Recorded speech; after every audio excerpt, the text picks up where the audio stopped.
Hello, আসসালামু আলাইকুম। আমি বাংলাদেশে যত বড় বড় আলেম ওলামা তাদের সবার দৃষ্টি আকর্ষণ করতেছি এবং বাংলাদেশ প্রধানমন্ত্রী, আমাদের মাননীয় প্রধানমন্ত্রী শেখ হাসিনা, তার দৃষ্টি আকর্ষণ করতেছি এবং তার আশেপাশে যত এসএফ আছে, পুলিশ অফিসার আছে, আর্মি অফিসার আছে, তাদের সবার দৃষ্টি আকর্ষণ করতেছি। ইনশাল্লাহ আপনারা সবাই যারা যারা দেখতেছেন, শুনতেছেন, তারা আমার কথাগুলো বুঝতে পারতেছে এবং আমার কথাগুলো শোনার পরে এগুলো একটু শেয়ার মেরে দেবেন, আরও 10 জন শুনতে পারে ইনশাল্লাহ। আমার ভিতরে কোনো ভয় নাই, আমার কাছে কোনো কিছু নাই, আমি কোনো কিছু কন্ট্রোল করতে পারি না। আমার কাছে একটা জিনিস আছে, গায়েবী পাওয়ার, আল্লাহ সুবহানাহু ওয়া তাআলার দ্বারা। আমি বেশি কিছু চাই না, বেশি কিছু আমার নেয়ারও নাই। আমার যা ধন সম্পদ আছে, আমি খেয়ে মরে যাওয়ার পরেও, বাচ্চা কাচ্চা খেয়ে মরে যাওয়ার পরেও তাদের বাচ্চা কাছে খেয়ে যেতে পারবে ইনশাল্লাহ। আল্লাহ আমাকে দিয়েছে ওইটু। আমি কেউ টাকা নিতে আসি না। এর আগে আমি একটা আইডি নাম্বার, একটা অ্যাকাউন্ট নাম্বার দিয়েছিলাম, তার জন্য একজন বলছিল যে ভাই আপনি অ্যাকাউন্ট নাম্বারের সাথে টাকা দরকার, আপনি বলতে পারেন। আমার দেখেন ভাই, আপনার কোনো টাকা দরকার, আমি বিভিন্ন জায়গায় যাই, বিভিন্ন মসজিদে যাই, মসজিদে গেলে পরে অনেক মসজিদে, মাদ্রাসায় আমি দেখি অনেক অভাব অনটন, তা আমার নিজের টাকায় সবসময় হয় না। এই জন্য আমি বলছিলাম আপনাদেরকে, যাদের টাকা দেওয়ার জায়গা আপনারা পান না, দয়া করে তারা দেবেন আমার অ্যাকাউন্টে এবং তারা আমাকে ফোন করে জানাই দেবেন যে ভাইয়া আমি এত টাকা পাঠাইছি, আপনার যদি সময় থাকে আপনি আপনার মন মতো একটা মসজিদে দিয়ে দিন, এ কথা বলতে বলেছি। তা বলে আমি বলি না আমার লাগবে, সরি ভাইয়া, কেউ পাঠান নাই, ইনশাল্লাহ কেউ পাঠাতেও হবে না, যেহেতু একজনের কথা বলে ফেলছেন। আমি আল্লাহর পক্ষ থেকে পেতে পেতে কাজ করি এবং এই পর্যন্ত আমি যে কাজ করছি সব আমার নিজের গাড়ির টাকা খরচ করে কাজ করছি, হাজার হাজার টাকা ভাঙিয়েছি, ঢাকা হাইকোর্টে কেস লেখাতে গেছি বড় বড় 10টা জজের কাছে।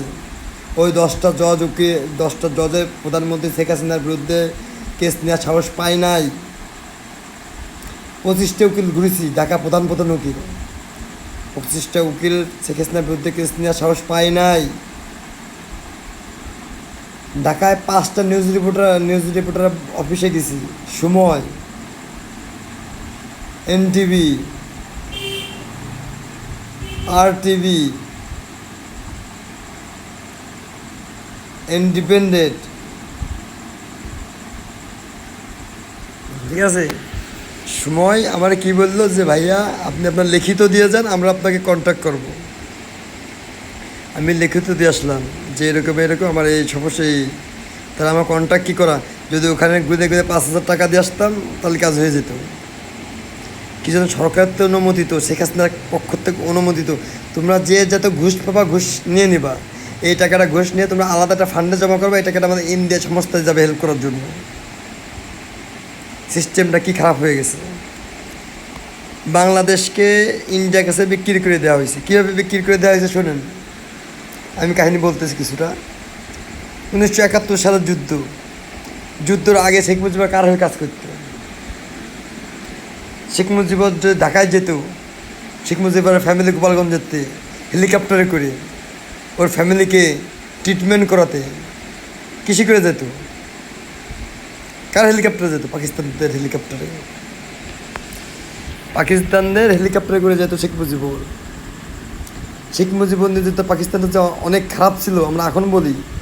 শেখ মুজিবুর নিজের দলের ভিতর নিজে পোল্ট্রি মেরে দিল, ইন্ডিয়ান র অফিসার হয়ে। পোল্ট্রি মেরে দেওয়ার পরে ঝামেলা বেঁধে গেলো, বিরাট আকারে গ্যাঞ্জাম বেঁধে গেল। পাকিস্তানিরা বাঙালি, বাঙালি, আমরা ফ্রি দেশ চাই। সেই সময় কলকাতা বাংলাদেশের ভিতর ছিল, লাকসাম বাংলাদেশের ভিতর ছিল। শেখ মুজিবুর তো ইন্ডিয়ান র, মির্জাফর যারা বলা হয়, অরিজিনাল মির্জাফর। আপনারা কত প্রকার দেখেছেন, বাংলাদেশের সাথে দেখে নেন। আপনারা মুসলমান মানুষ হয়ে শেখ হাসিনার গান ফু দিতে বলছে আপনাকে গায়ে। শেখ হাসিনা মির্জাফরের মাই, আর এক মির্জাফর। পরে কী হলো, নিজেদের মুসলমানের ভিতরে গ্যাঞ্জাম বাঁধাই দিল ইন্ডিয়ান র হয়ে। প্রথমে এরা ঢুকিছে ইন্ডিয়ান র হয়ে, একটা কালচার চেঞ্জ করেছে, প্রথমে একজনের চেঞ্জ করেছে, পরে ফ্যামিলি চেঞ্জ করেছে, হিন্দু মতো করেছে। আমরা তো প্রথমে সবাই মুসলমানের ভিতরে চলাফেরা করতাম, এখন চলাফেরা করতাম না। পরে পুরো কালচারে আমাদের চেঞ্জ করে দিয়েছে পাকিস্তানদের সাথে থেকে। পাকিস্তানের ভিতরে ঢুকে কালচার শেষ করার ভিতরে পাকিস্তান আমাদেরকে আলাদা করে ফেলেছে। আমরা যদি পাকিস্তানের সাথে থাকি, ইন্ডিয়া কোনো দিনও আমাদেরকে নিয়ে নিতে পারবে না। কিন্তু আমাদের সাথে যুদ্ধ বদলে পারে, ওই পাশে পাকিস্তানি পাশে বাংলাদেশ, আমরা একসাথে যুদ্ধ করবো। এই জন্য প্রথমে আমাদেরকে ডিভাইডেড করেছে, দুইটা নাম দিয়েছে, একটা পাকিস্তান একটা বাংলাদেশ। এখন পাকিস্তানের সাথে ইন্ডিয়া পারতেছে না। বাংলাদেশের সাথে বাংলাদেশের প্রাইম মিনিস্টার কারে বানাইছে? শেখ হাসিনারে। এটা আগের থেকে প্ল্যানিং ছিল। আর খালেদা জিয়ারে কী করেছে? ইঞ্জেকশন দিয়ে বসায় রেখে দিয়েছে। শেখ হাসিনা খালেদা জিয়া কি একটা ভালো লোক?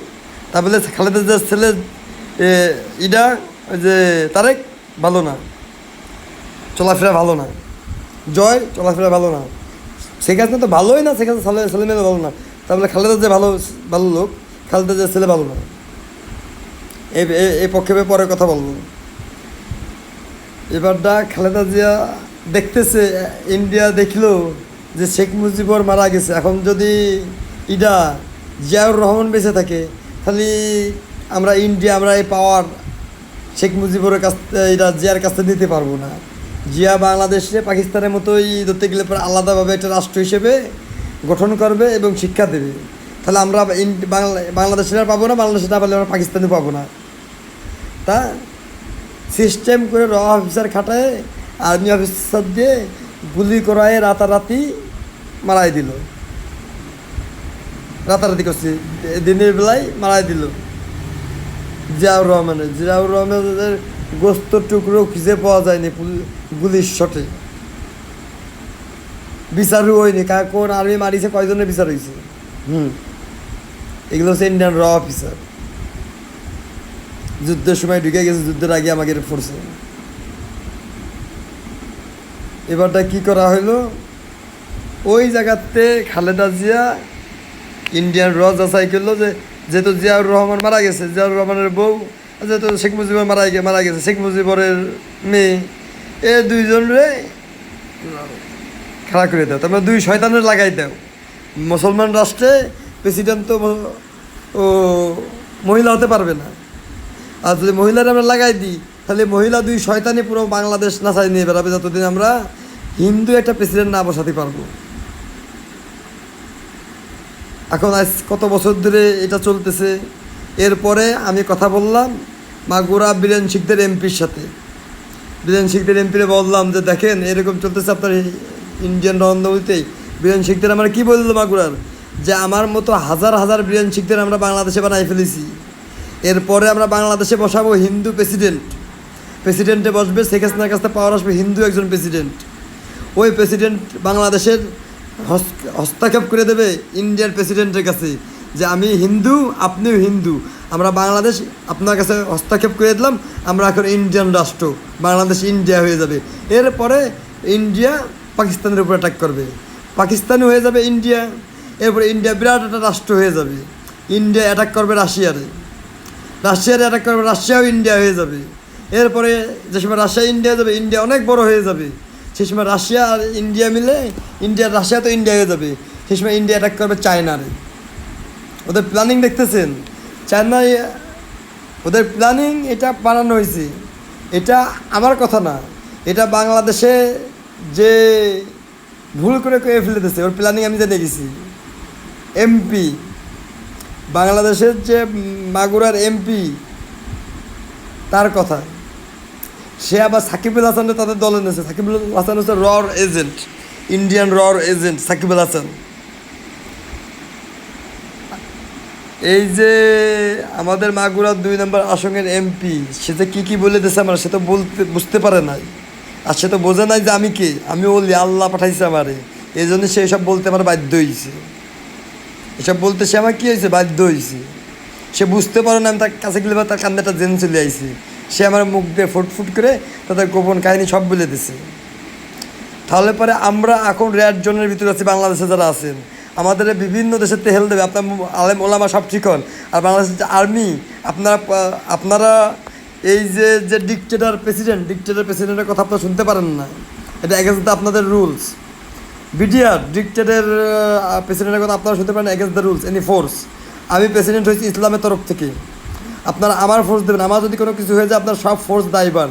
ধন্যবাদ আপনাদের সবাইকে, সালাম রাখবেন আমার, ইনশাল্লাহ দেখা হবে।